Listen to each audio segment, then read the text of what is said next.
You might wonder when it became socially acceptable to capture everything we see and experience. Or maybe you don't ever question it because it's socially acceptable. The lines between capture and experience are blurred, and US society, specifically Gen Z, prioritizes capturing their experience versus actually living it. The internet has created new types of social interaction that don't incorporate the verbal and visual cues people are accustomed to relying on. Our new ways of communicating can include sharing memorable moments with all of our social media followers instead of our more intimate circle.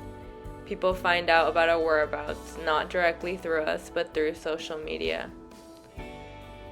We all have a stake in maintaining consensus on shared meaning so that our society can continue to function smoothly.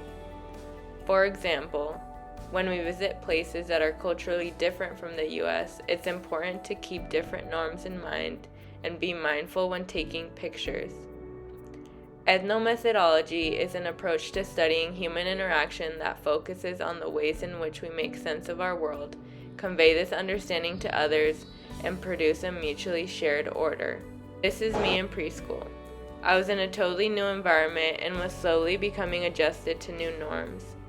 While I had already been socialized by my family and the media, I was now being socialized by my school and peers.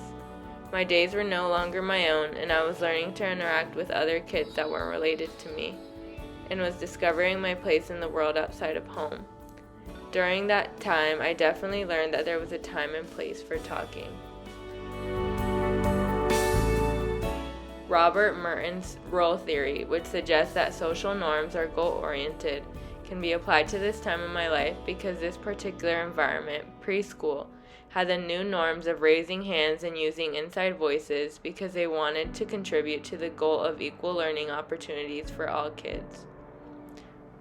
Role theory asserts that the norms governing interaction are there for the purpose of realizing specified goals out of the interaction.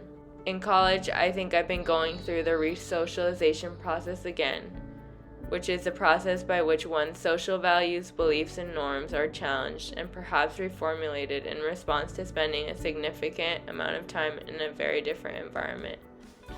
I grew up constantly being surrounded by my family and having very specific responsibilities, so being in college has made me actively work towards filling my time with different activities and redefining what it means to be me.